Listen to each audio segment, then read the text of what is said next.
ভাই আমার বিভিন্ন বন্ধু বান্ধব আছে, এখনো চায়ের দোকানে বসে বসে আড্ডা দেয়, তো বাবা মারটা বসে বসে খায়, কিন্তু আমার এটা লজ্জা লাগে ভাই। আমরা দুইজনই স্টুডেন্ট, যেমন আমি অনার্সে পড়াশোনা করি, তো আমাদের মনে হলো যে পাশাপাশি কিছু করা দরকার। তো আমার এই লজ্জাটা থেকে আমি আর কি বেকারত্বটাকে দূর করতে যেয়ে আর কি এই বিজনেসটা নামা, আমার ফ্রেন্ডদের সাথে আর কি দুইজন মিলে আর কি বিজনেসটা করি। একদম ছোট তখন থেকে আমাদের ফ্রেন্ডশিপ অভিজ্ঞতা ভাই আলহামদুলিল্লাহ অনেক ভালো ভাই। আমাদের প্রোডাক্ট আছে যেমন ছন, হোগলা পাতা, তারপর পাট, এগুলো নিয়ে আমাদের হ্যান্ডিক্রাফটস আর কি, কুটির শিল্প, হস্তশিল্প, আমরা এইসব নিয়ে আমরা মানে ব্যবসাটা আমাদের আগে নিতেছি। জিনিসপত্রগুলো মূলত তো আপনার হস্তশিল্প, তো আমরা বিভিন্ন গ্রাম থেকে এটা সংগ্রহ করে থাকি। আমরা বিভিন্ন গ্রামে যাই, তো গ্রামে যাওয়ার পরে আমরা 10টা ফ্যামিলিকে এই ডিজাইনটা দেই। ডিজাইনটা দেওয়ার কারণে ওনারা আর কি এই অর্ডারটা নেওয়ার পরে আর কি ওনারা নিজেরা তৈরি করে, তো তৈরি করার পরে আমাদের আর কি এই অর্ডারটা দিয়ে পরবর্তীতে দেয়। তো ভাই এটা যেহেতু হাতে তৈরি হয়, তো এটাতে একটু সময় লাগে, তো সময় লাগার কারণে ওনারা আর কি আমরা 10 দিন আগে দিলে 10 দিন পরে আর কি ওনারা দেওয়ার চেষ্টা করে, আগে দেওয়ার চেষ্টা করে, কিন্তু এটা হাতে যেহেতু তৈরি, এটা মেশিনে তৈরি হয় না, এই জন্য আর কি সময় লাগে, পরবর্তীতে আর কি আমরা পাই।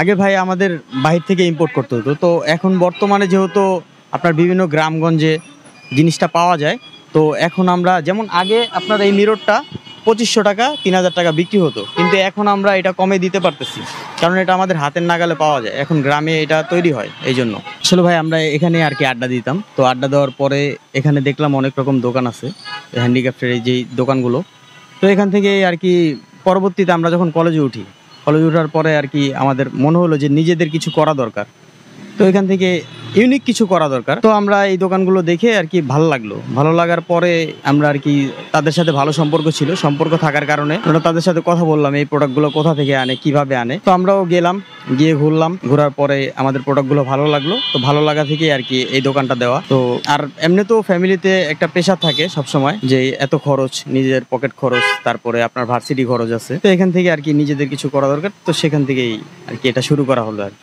সেল ভাই আসলে বিজনেস ব্যাপারটা এমন যে সেল কোনোদিন 5000 হয়, কোনোদিন 10,000 হয়, কোনোদিন 15,000 হয়, আসলে সেল ব্যাপারটা বলা যায় না ভাই। আসলে ভাই আমি সবসময় চেষ্টা করি কাস্টমারকে বেস্ট প্রোডাক্ট দেওয়ার জন্য, এই জন্য আমি বিভিন্ন গ্রামে যাই। তো গ্রামে যাওয়ার পরে আর কি আমি দেখি যে বেস্ট প্রোডাক্ট কোনটা সবচেয়ে ভালো, তো এটা আমি দেখি, সবসময় চেষ্টা করি যে কাস্টমারকে ভালো প্রোডাক্ট দেওয়ার জন্য। এই জন্য আমার হয়তো বা 2 দিন কাটাতেও লাগতে পারে, মানে আমি এমন হয়েছে যে আমি বিভিন্ন গ্রামে গেছি, গ্রামে যাওয়ার পরে আমার 2 দিন থাকা লাগছে ওই জায়গায় দেখা লাগছে যে কোন প্রোডাক্টটা সবচেয়ে ভালো, এটা আর কি আমি চেষ্টা করি সবসময় ভালো প্রোডাক্ট দেওয়ার জন্য। ভাই আমরা 2 বন্ধু মিলে যেহেতু ব্যবসাটা শুরু করছি, ইনশাল্লাহ আমাদের ভবিষ্যৎ পরিকল্পনা হলো 2জন মিলে একসাথে থাকবো। এখন যেহেতু ফুটপাতে ব্যবসাটা আছে আমাদের ভবিষ্যৎ চিন্তা আছে যে 2 বন্ধু মিলা একটা শোরুম দিব ইনশাল্লাহ, আল্লাহ যদি সহায় হয় আমরা শোরুম দিব। পুরা মিরপুর সিটির মধ্যে আমাদের একটা শোরুম থাকবে, শুধু সব হস্তশিল্প, কুটির শিল্প থাকবে, মানে মানুষ এক নামে চিনবে আমাদের দোকান ইনশাল্লাহ। আল্লাহ ভরসা, আল্লাহ যা করে।